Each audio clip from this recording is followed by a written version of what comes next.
Ada orang yang ditakdirkan penuh kebahagiaan. Ada pula yang sebaliknya.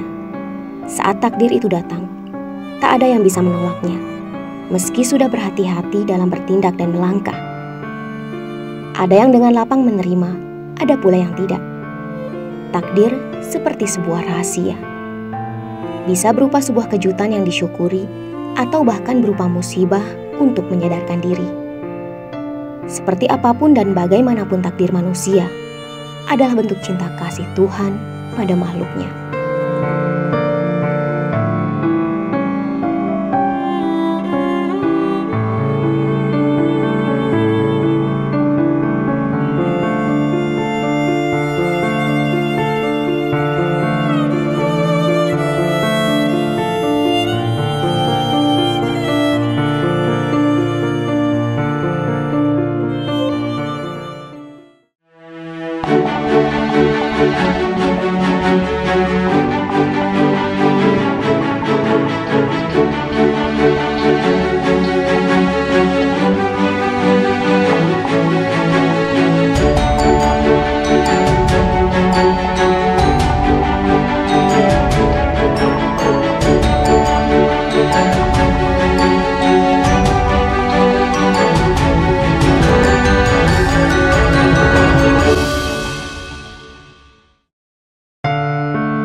Pasangan keluarga sederhana Supaidi dan Poniem yang tinggal di Dusun Montong Meong, Desa Labuan Haji, Kecamatan Labuan Haji, Kabupaten Lombok Timur, Nusa Tenggara Barat ini tadinya menjalani hidup bahagia seperti biasa. Namun, sejak Supaidi, ayah dari 2 orang anak yang menjadi kepala rumah tangga, sekaligus tulang punggung keluarga, mendapat musibah yang tidak disangka-sangka saat bekerja, seakan kebahagiaan itu kini berubah menjadi pilu yang harus dengan ikhlas dijalani. Supaidi harus kehilangan kedua tangannya akibat tersengat listrik bertegangan tinggi sewaktu bekerja. Supaidi yang bekerja sebagai buruh harian lepas tukang bangunan, kini sudah tak bisa lagi bekerja secara normal. Oh, itu akan pegawaian bangunan. Kita nekang besi, kena kabel listrik lah di ruang beli no, telanjang no ya yang kena itu. Bawah sadar sih tapi tak tahu oh. Setrum tidak ingat batur doang no itu. Sadar gak tak tahu dia kita setrum. Nanti na berida apa nih terasa. Palong itu ngene wah ndek tersadar wah ngene. Ngrek nih ta. Ngrek nih ta. Dia tersadar. Nah, wah tahu nih tersadar no. Kena prariang ta jauh rumah sakit. Perasaannya nggak sanggup itu kan lihat suami kan. Jadi apa masih ditolongin itu. Terus itu saya. Ya astagfirullahaladzim.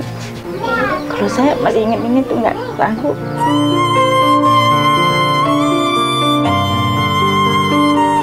Suami itu masih dipasangin apa? Selang, pasangin selang, pasangin oksigen masih dibantuin. Napasnya pun sudah diatur itu kan sama perawat.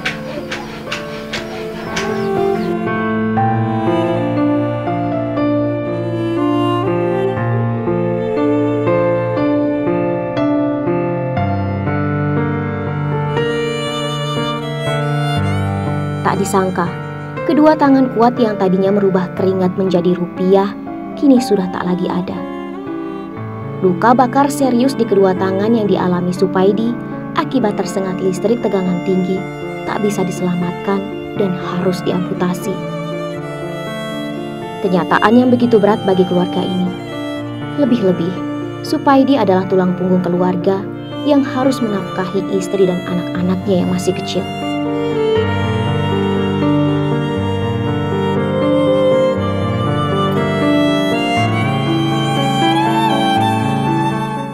itu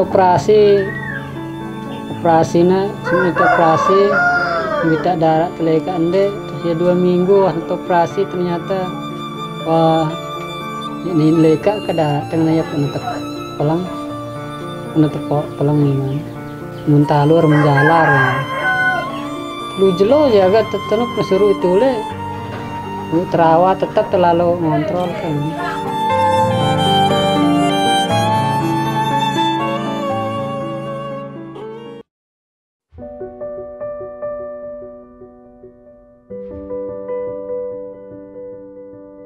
Bapak, ini masuk. Ya.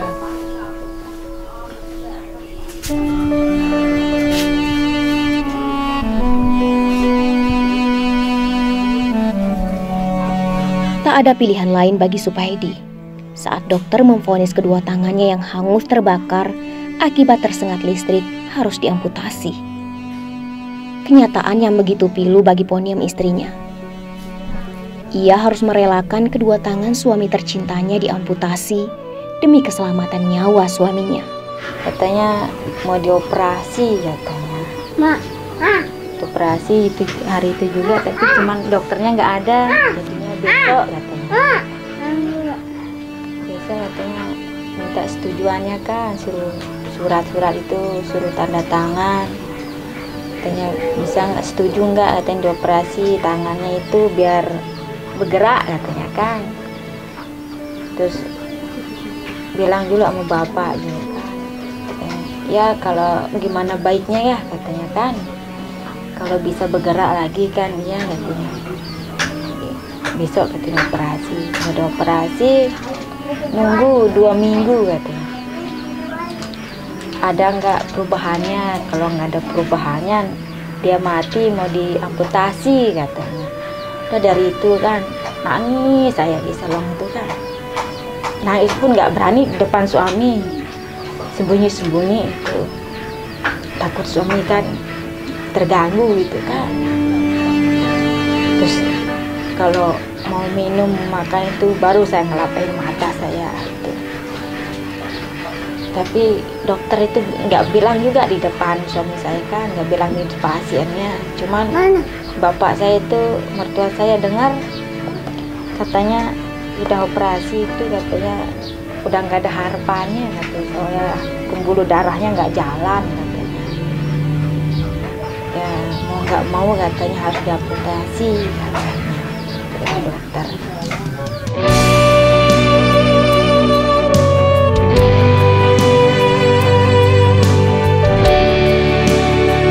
Bukan hanya pilu memikirkan nasib suaminya.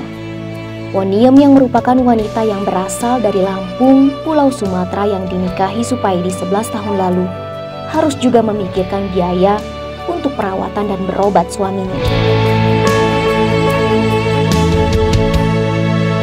Tak ada simpanan untuk biaya perawatan suaminya. Ia pun mengusahakan untuk mengurus berkas agar meringankan biaya rumah sakit. Waktu itu kan yang surat miskin, SKTE, ya kado untuk biaya aja kan tidak mampu. Udah bisa dibantu sama perawat sama dokter, saya dipanggil, diminta KTP-nya, kartu keluarganya, katanya suruh ditanyain namanya siapa gitu kan, dari mana, terus katanya ada nggak BPJS-nya, nggak ada, berarti umum ya. Terus saya minta tolong sama petugasnya itu kan, kalau umum nggak bisa, saya bilang nggak ada biaya, bisa nggak minta tolong, saya bilang itu gimana caranya biar nggak bayar. Dia kasih tahu katanya pergi ke kantor desa atau kadus, minta tolong, minta bikinkan surat miskin kan. Nah itu saya pergi, anak buah bosnya itu yang ngantar pulang ke rumah, ngambil kartu keluarga, KTP itu, minta tolong sama kadus, suruh bikinkan itu lama juga sih, ada 3 jaman itu, 3 jaman.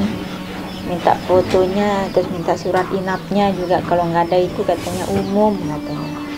Bolak-balik ke rumah sakit katanya. Sampai itu dohor baru jadi kan, udah pergi ke Selong terus cepat-cepat gitu. Udah jadi sampai rumah sakit tuh mau dirujuk katanya suami. Dari situ lagi lemas saya gitu kan. Situ nggak ada siapa-siapa gitu, cuma mertua lagi saja kan. Lihat ambulan lagi apa itu kan, gimana gitu kan, udah nggak ada anu kan, udah lemas di situ. Yang kata suami mau dirujuk ke Selong apa itu kan, saya kira kan bisa dirawat di situ apa, nggak bisa katanya. Soalnya sini alatnya belum lengkap, katanya harus dirujuk ke rumah sakit Selong.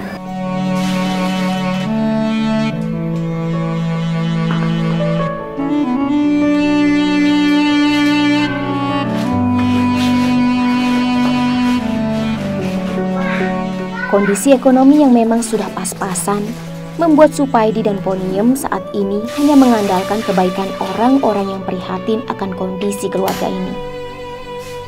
Poniem sebelumnya pernah berjualan kecil-kecilan di pesisir pantai. Tapi karena kehabisan modal juga sepi pembeli, ia pun berhenti berjualan. Ia juga tak bisa meninggalkan suaminya dan anak-anaknya yang masih kecil. Piranji berdagang-dagang sih pantai di sini. Dagang kan sepi anda pantai macam-macam isu sini be corona dari keramaian terbalik ya, jadi tidak ada penghasilan tuh untuk pikiran jadi nak bawa pemikiran lah. Alhamdulillah ada doang so si memang pendonor memang prihatin ini kan datang dan memang pribadi nganu kita kan dulu kan Pak Basnas nih arak datang tanya itu kan dari arak tekadu kadang arak pendonor si prihatin penggalang dana.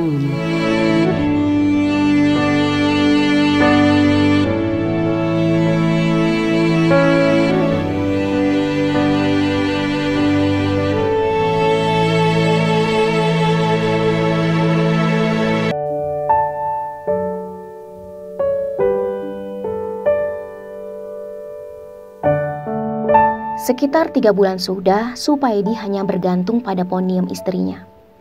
Tentu tak mudah bagi Supaidi untuk bisa beradaptasi dengan kondisinya yang sekarang berbeda. Poniem dengan sabar dan ikhlas merawat dan menjaga suaminya. Berbeda saat semuanya masih normal. Poniem yang memang sudah setia untuk melayani suaminya, kini harus lebih banyak waktu yang dihabiskan untuk terus bersama suaminya. Asik so itu panter so asik tau selaput itu ngerepotin kau selaput negawe penung ini alhamdulillah di Noah so semangat ya tetap merumu itu jangan minum.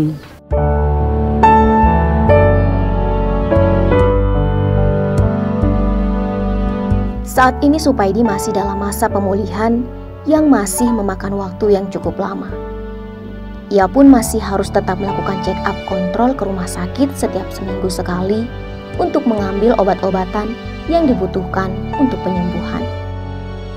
Masih seberedap jadi teman sehat entah tahu sakit masih lah beredap iman menurut sentuh ke sakit ya ke ini jadi orang lainnya kan di teman normal ya seminggu sekali telombet betawat aning rumah sakit ya di nama narak nyuruh itu kan tahpiran itu kan masih suwe atau saya suwe entah setahun ya kan itu tahu kan masih suwe tetap lo ngontrol.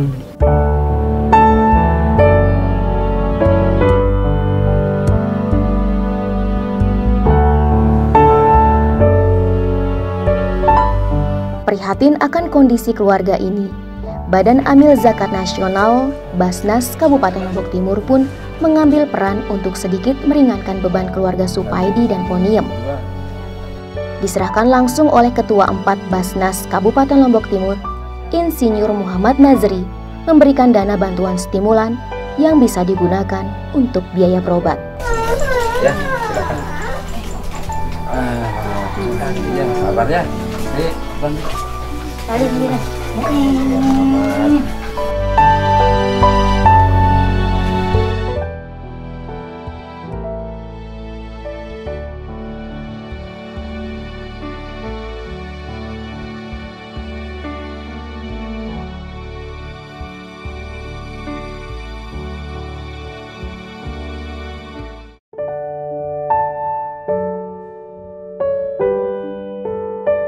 Keluarga Supaidi dan Poniem adalah salah satu potret masyarakat yang berhak mendapat bantuan dan perhatian dari kita semua.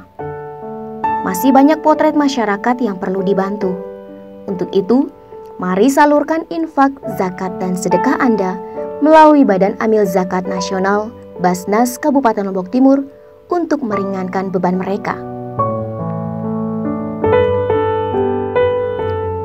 Dari musibah yang dialami, Supaidi pun kini semakin diperlihatkan kesetiaan istrinya yang dengan tetap bersamanya meski dalam kondisi apapun.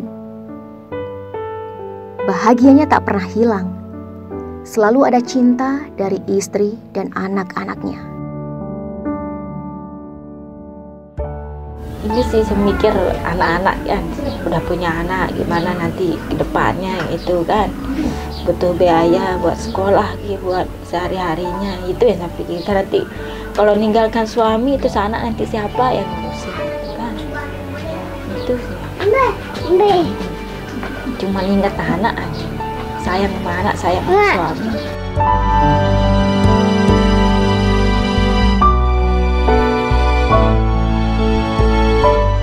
Sedih nggak lihat ayah sekarang sakit? Sedih. Waktu tahu ayah sakit, Jumat Ferdi nangis nggak? Nangis. Sayang nggak sama ayah sama mama? Sayang. Saya sayang, Mbak. Saya sayang ayah bareng mama.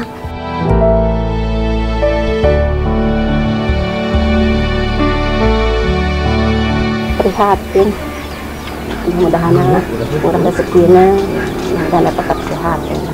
Harapan enggak enak dek ringan beban nina tekan sang nara naman pemerintah ke apa anta ima nih kan jadi tahu tak mangan diri ta tahu teman diri ta nendek repot lalu nina ta kan tumu kita ngono yang gawe selain ane ta nulang-nulang ngono sedik-sedik kan siringan menggawe anja sang jira itu tahu karena harapan tak harap dengan pemerintah mana kan dengar anu tak baratan ini Harapannya sih itu ya.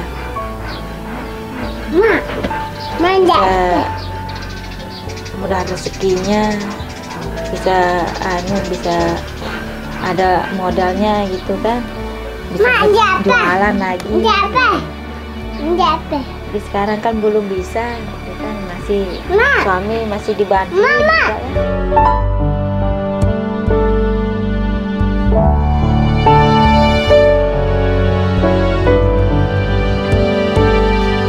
Takdir adalah ketetapan Tuhan.